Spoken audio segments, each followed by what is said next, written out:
Wanna watch a movie, then he'll tell you all about it. It's the Armstrong Entertainment Show. Hello everyone and welcome to Armstrong Entertainment. This is Chad here and I saw the movie I, Tonya, starring Margot Robbie, Sebastian Stan, Alison Janey, and directed by Craig Gillespie, who did Lars and the Real Girl. Now this is one of the very last films that I had to see for the Golden Globe nominations. The Post and Phantom Thread are two others I have to see, but they haven't come out yet. But this was really hard to find a movie theater that was playing this. It's only playing at ArcLight Hollywood, and I'm a little surprised it hasn't kind of expanded to more theaters. Now, this is obviously the story of Tonya Harding. It's a biopic, but is done in such a clever way where it is a biopic, but they break the fourth wall all the time, and it's also done in this documentary style, this faux documentary style, with Margot Robbie playing Tonya Harding as a 15-year-old all the way into her 40s. So I love the aspect of it being a biopic, but done in a clever way that was really funny. Now, I don't know about you, but I was actually alive in 1994, and I remember this, and I remember watching this. In my little brain, I had no idea what was going on. All I knew, or what I remember knowing, was Tonya Harding or her bodyguard or somebody that she knew associated with her hit Nancy Kerrigan with a hockey stick. That's what it was in my head. So that's what I remember about all of that. And I guess I was on the page of not liking either one, because I remember Nancy Kerrigan had this thing where she was at a Disney show or something and she was talking shit underneath her breath and was like caught on a microphone. And then basically I just remember my parents not liking either one of them. So naturally I didn't like either one of them.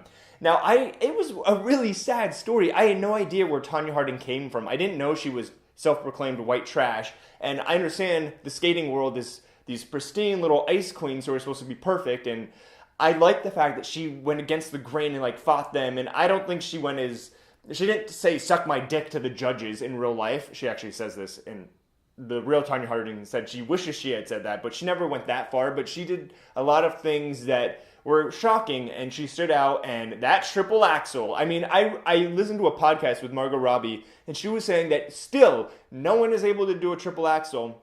They had to do CGI. They had to use a lot of CGI in this film, which was actually really good CGI, because Margot Robbie looks amazing, and all of the skating was superb, and she learned how to skate, Margot Robbie did. Really cool. Kudos, Margot. Now, the tone of this movie is definitely going to deter a lot of people. Also, the physical violence and the mental abuse. I mean, Tonya Harding is getting punched in the face by her mother, by her husband, that's it, just her mother and her husband. But she's getting physically abused, and it's really not hard to watch at first, but then it becomes hard. At first, everyone in the theater is like laughing, ha ha ha, she's getting punched, because it's done in this way, this comedic way, which you almost have to do, because otherwise it starts leaning towards, okay, she's literally being physically abused and nobody's helping her, and it became sadder and sadder and sadder with every punch to the face. And Sebastian Stan plays the husband, and it's like he had a likable quality about him, which he was able to pull off, but then I was like, no, this freaking asshole is hitting her and abusing her. And her mother, Alison Janey, is the standout character actress in this film. She's the one who's getting all the Oscar nominations, buzz. She might win Best Supporting Actress.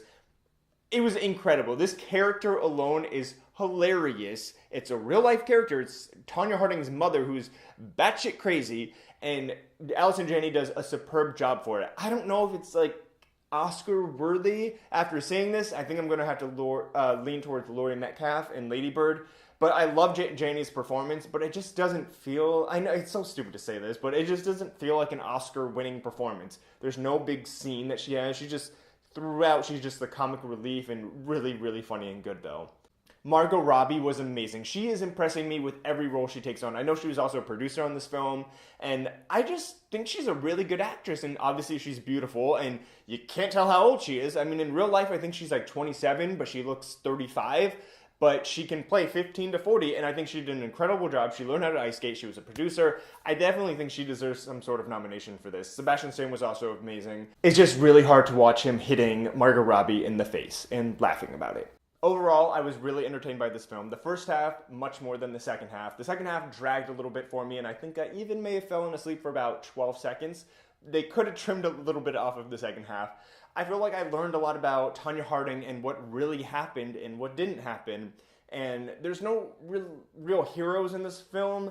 there's a lot of people that you're just like, ugh, I don't want to root for them, I don't want to root for them, but you really don't want to root for the people who are running the whole ice skating world. They suck. I mean, I don't like how... I don't even know why I'm talking about this. I'm not going to get heated about something I have nothing to do with. It's called I, Tonya, and it is playing in like 5 movie theaters, so good luck seeing it. I know that there have been a lot of screeners that have gone out, but go check it out. It is called I, Tonya, and it's definitely worth a watch. Until next time. He'll watch a movie, then he'll tell you all about it. It's the Armstrong Entertainment Show.